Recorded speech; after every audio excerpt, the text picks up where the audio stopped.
Asante, mimi ni Peter Oscar Nablindo, mbunge wa Matungu, na niko hapa kwa niaba ya community yangu ambayo pia ni Rashid anatoka pale, na pia kama mbunge wa Matungu constituency ambayo ni original home ya Rashid Echesa. Jambo ambalo linastajabisha ni kwamba Rashid alishikwa, hakuna mahali popote imeandikwa makosa ambayo alifanya, na hakupelekwa kotini. Na hiyo tunashangaa kwa nini, kwa sababu hakuna crime yoyote ambayo hawezi kupewa bail. Sinauliza ni kwa nini Rashid hajapewa bail mpaka leo. Hata murder case yote iko na bail. Ni makosa gani kubwa ambayo Rashid alifanya mpaka hawezi kupewa bond? Ni makosa gani kubwa? Kwani aliua mtu ndio kwa sababu hawezi? Na kama ni makosa ya kisiasa, kwa nini isisuluhishwe kisiasa? Tumeona, mimi kama mbunge wa Matungu na ndugu ya Rashid, nimeghadhabishwa sana na haya maneno ambayo yanaendelea kwa Rashid. Rashid ni mtu ambaye anatoka katika boma, na hilo boma liko na watu, na hao watu wanauliza maswali.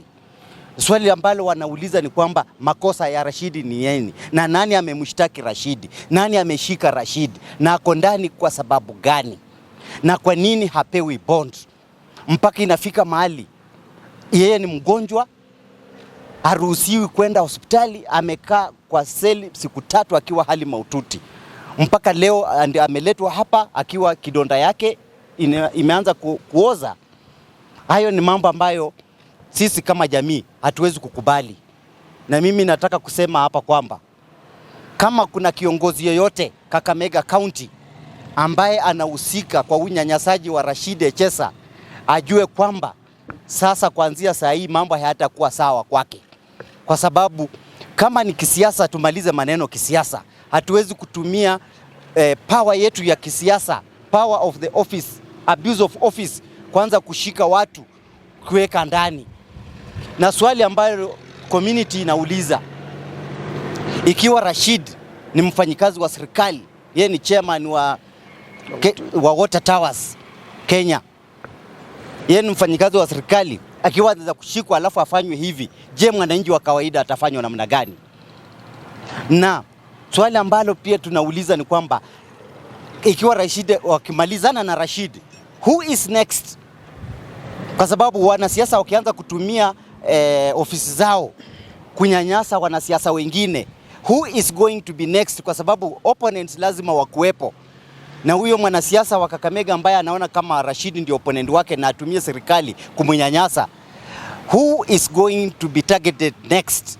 Na hayo maneno ndio tunasema kwamba ya lazima yakome.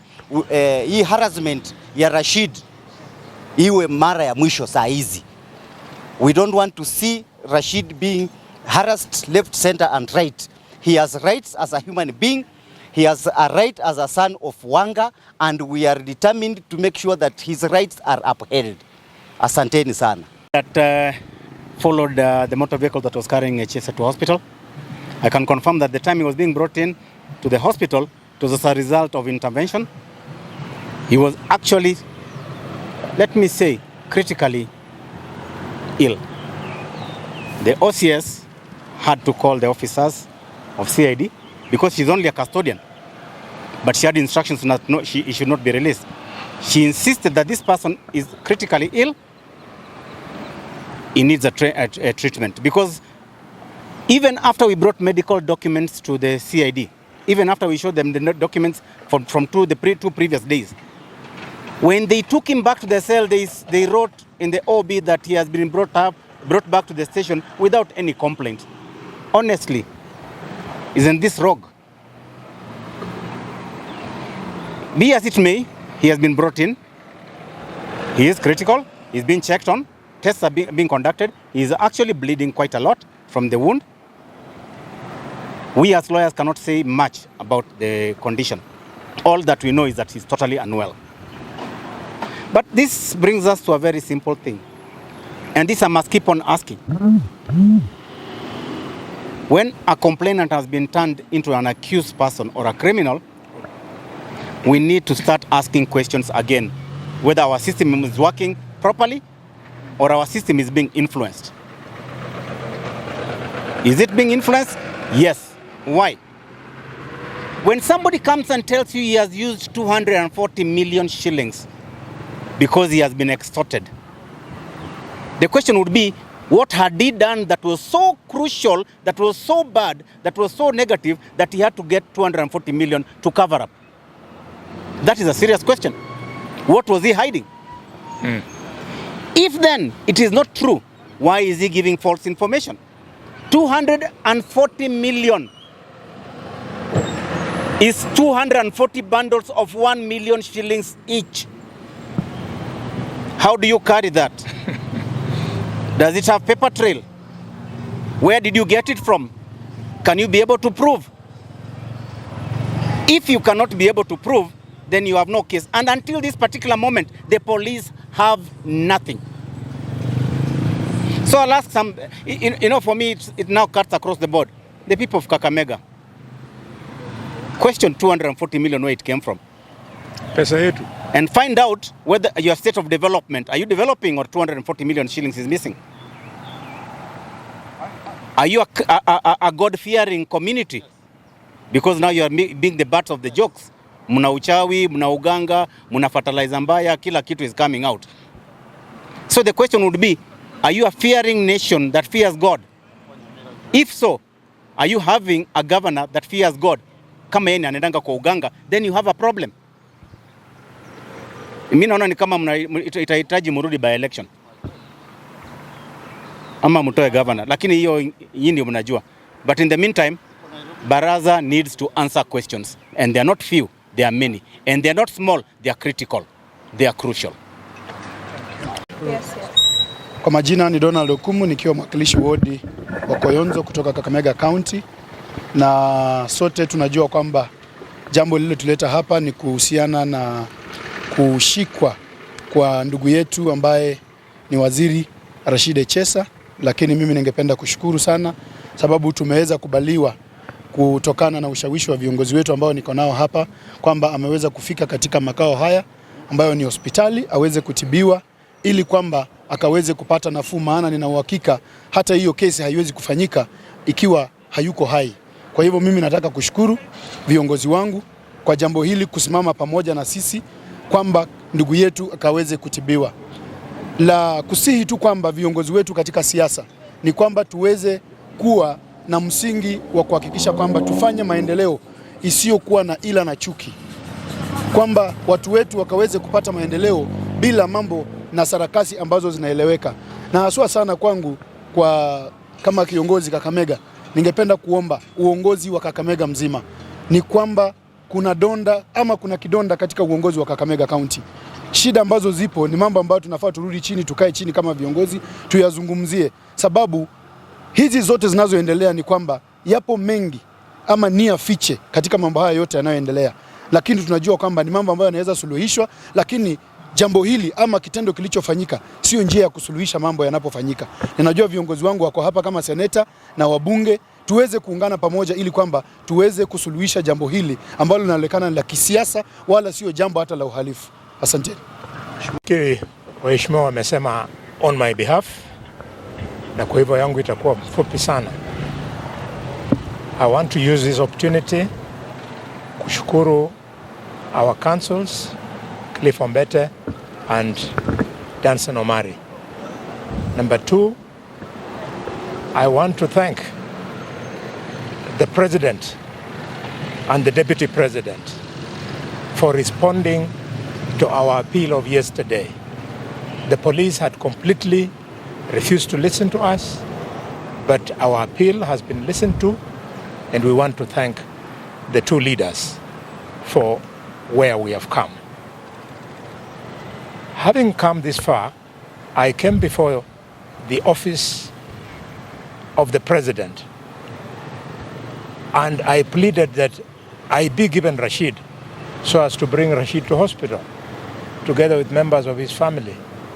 I'm grateful that we were given Rashid. Rashid is now in hospital. I don't even have the energy to address you because I feel very bad as a qualified doctor, a good one, that a man who is now lying in a hospital bed, hapa kwa casualty, with blood oozing from the wound that he undergone a previous operation, was going through this treatment at a police station.